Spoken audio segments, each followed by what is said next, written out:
what's good, Commanders fans? Happy Saturday. Hope everybody has a good weekend and enjoys their Sunday tomorrow with no Commanders football as we get ready for the Monday night game. Of course, I want to give a quick shout out to BETUS. Make sure you guys check them out. Today's video will be sponsored by BETUS. But so they have not announced the captains yet.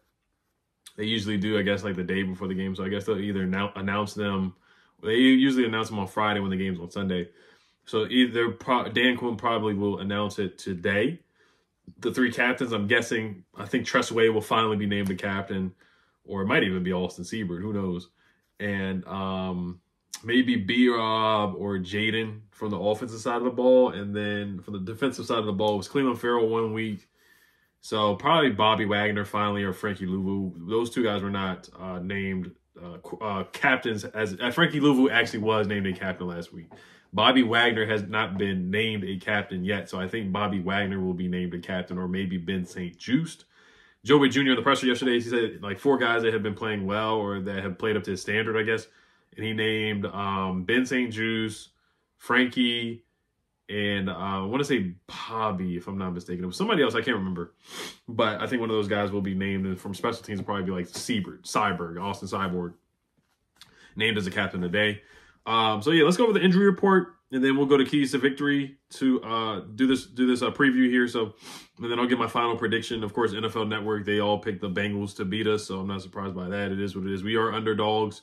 I think we're like 8.5, 7.5 underdogs, something like that. But yeah, storylines is 2 Heisman winning quarterbacks, Joe Burrow from LSU and Jaden Daniels, of course, from LSU. And, you know, the last time we saw Joe Burrow was at home, and we took Joe Burrow out. So I'm not celebrating that, but, you know, we got to get some pressure on this guy for sure. Another storyline is T. Higgins is going to be available. So T. Higgins said in the interview the other day or yesterday, he said, where is it at? He said he plans on playing, which we figure that because he wants to get the best matchup against the Commanders. Our secondary, like if you want to come back and get a get-right game and get your feet wet, and kind of warm up for the season, this is probably the best game to do it against our secondary. But yeah, let's quickly go over the injury report. So on our side, it's really not that bad. Dorrance Armstrong limited on Friday. They're going to practice today as well. Dorrance Armstrong's going to play. Cleveland Farrell is on the report. He's going to play. The only person that's not going to play probably is Emmanuel Forbes. He was limited, but he was out there. He was doing some reps where they were kind of jamming guys up. That is on tape from some of the beat reporters. He was limited yesterday, but he's probably not going to play. Johnny Newton limited, but he's going to play. Joe Witt Jr. and Dan Quinn say they're going to give him more snaps. Ben St-Juste limited, but we know he's going to play with a groin injury.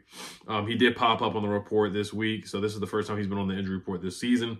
Brandon Coleman, full participant, which is good. Will he get more snaps? I don't really think so because Cornelius Lucas has been the better between the two. I know everybody, we want to have Brandon Coleman play more, but, you know, I know it's too early to talk about playoffs.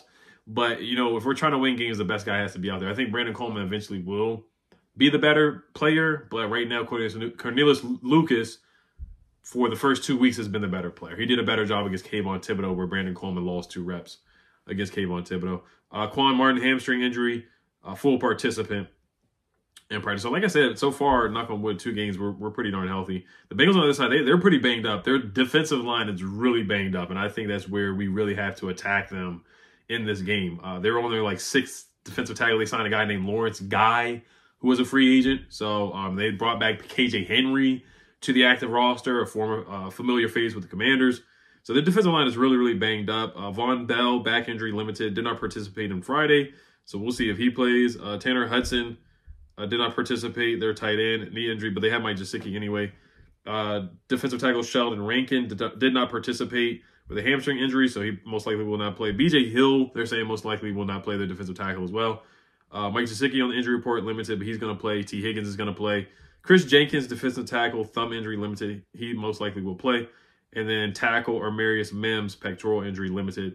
He most likely will play. And then Joe Burrow, right wrist, where full participant, he's going to play.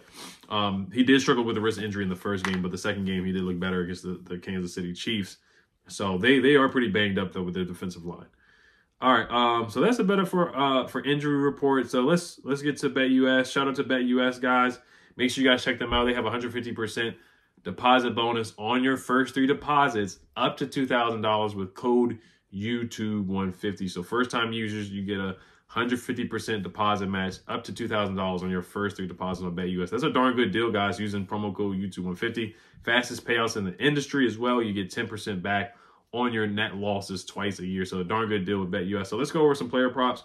Some props that I really like for this game is Brian Robinson first and foremost, over 54.5 rushing yards. That's like my favorite play for the game. The Bengals rush defense is ranked 25th in the NFL right now through 2 games. Ramondre Stevenson had 130 yards on the ground, 100-something yards on the ground. He had 120 yards on the ground with 25 carries and a touchdown and a tutty in the first game against the Bengals. And then Isaiah Pacheco he had 19 carries for 90 yards against the Bengals defense, against the Bengals run defense.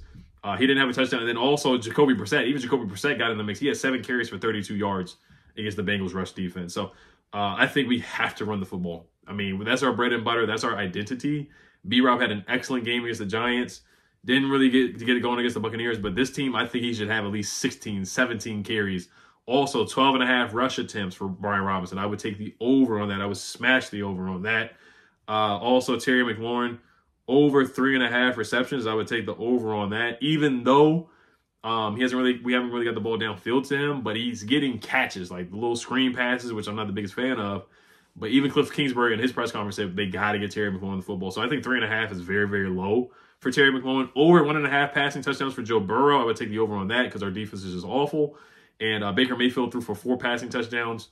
And then Dale Jones threw for 2 passing touchdowns on us. So Joe Burrow should definitely get at least 3 passing touchdowns in this game. Then Jamar Chase over 82.5 receiving yards are my favorite props for this game because our secondary is bad and we know Jamar Chase is going to go crazy. I would take a look at T. Higgins as well. And then lastly, Zach Ertz over 2.5 receptions. He has been Jaden Daniels' favorite target so far. Between him and Austin Eckler, Zach Ertz has got 4 catches in both games, so I would definitely take the over on Zach Ertz receptions, over 2.5 receptions on BETUS. So those are the picks I got. And then anytime touchdown scores, we'll take a look at that too. B-Rob, Jamar Chase, Jaden Daniels, if you want to sprinkle some wager on those picks as well. Those are all the props that I like the most for this game. And then, you know, I would definitely think about taking the over on this game as well. So, all right, let's get the keys to victory. Once again, make sure you guys check out BETUS. 150% deposit bonus up to $2,000 on your first 3 deposits using code YouTube150. All right, so let's talk about Cam Taylor-Britt. I talked about him a little bit. He talked some trash, and he just said it like in a stone-faced kind of way. He did the same thing with Xavier Worthy, where he was like, he's just a straight-line speed guy. And Cam Taylor-Britt, he backed it up. So I can't really bash Cam Taylor-Britt. Like, as long as he backs it up, it is what it is. You know, we got to prove him wrong. Now, this is not the game to just, you know, because Cam Taylor-Britt said we run a college offense, or Jaden's completion percentage is very high because it's a lot of short passes and a lot of dink and dunking or whatever that he said. And he was like, Cliff Kingsbury is the offensive coordinator. That doesn't mean, don't let him bait you into trying to throw the ball deep every time. Let's not try to turn into Eric Bieniemy just because this guy was talking trash and said that, you know, basically indirectly or passive aggressive, whatever he was saying, that we don't throw the ball down the field. Basically, that's what he was saying. So I wouldn't let him bait us into doing that, because look how bad their run defense is. Look where our identity is at this point. Running the football, time of possession, running the clock out. And I think a big part of our defense is going to be our offense. I know it's a cliche or whatever, but a big part of our defense is going to be playing keep away from Joe Burrow, keep away from Jamar Chase, keep away from T. Higgins and Mike Gesicki and Jermaine Burton and the other guy. They got another guy on their team named Ivasius or something, like some receiver. I can't really pronounce his last name, but even he is somewhat of a threat. He had a touchdown catch last week. What's his name? Ivasius. I'm trying to find him on the roster here, but I can't find him on the roster. Andre Iasivis is his name. He caught a touchdown last week, so even he can get in the mix. Trent Irwin can get in the mix. Anybody who can catch a football can get in the mix on our secondary. So we already know how it goes with that. But we got to wrap up and tackle. But I think the biggest thing for our defense is keeping our defense off the field. And I'm dead serious about that.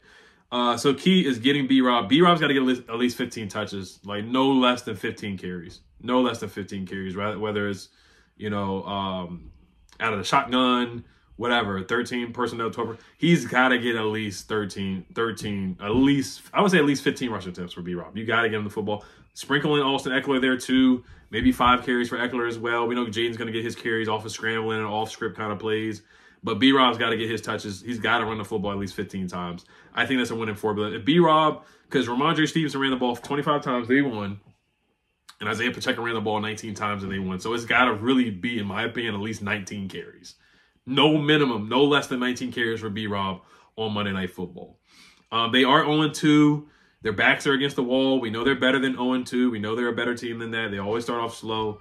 But we got to take advantage here and take care. I'm not going to say take care of business because we are the underdog. Like I was saying, keep away is going to be huge in this game. Keep away is going to be huge. You also look at the Bengals defense. They're one of the worst tackling teams. They're giving up the 6th highest yards after contact per attempt. They're not a good tackler. They're just as bad as us in tackling.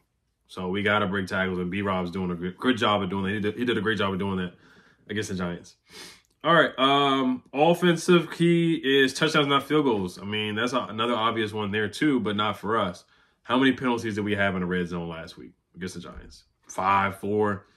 Ben Sinnott false start, Sam Cosmi false start, Nick Allegretti false start. I mean, it was just time after time after time. So we got to finish in the red zone. We're getting down in the red zone. Like it's not hard. I'm not gonna say it's not hard for us, but we're making plays to get down. That's why that's why I don't have a problem with Cliff right now with a lot of the dinking and dunking or whatever he's calling, because a lot of it's working. A lot of it's getting down the field. You know, so we're getting in position to score. We're just not capitalizing off of it. At least we have a good kicker now in Siebert to finish all the field goals, but we got to get touchdowns, especially against the Bengals. They're going to score points. They're going to put up at least 30 points in this game. So we got to match that. If we can keep them under 30, I think we have a chance to win. But if they get to like 30, 35, around that, then it's a loss for sure. Touchdowns, not field goals. So communication, it's going to be loud in there. It's going to be a hostile environment on the road, Monday Night Football. So snap count, communication with Jaden and Sam Cosmi, Allegretti, BETUS, Sinnott, whoever. These guys got to be on the same page. Everybody got to be on the same page. Offensively, get the ball to Terry McLaurin. I already said this. Got to give him the football, but not just a screen pass. Get him the football, and we got to give him, I would try at least one deep shot in the beginning of the game.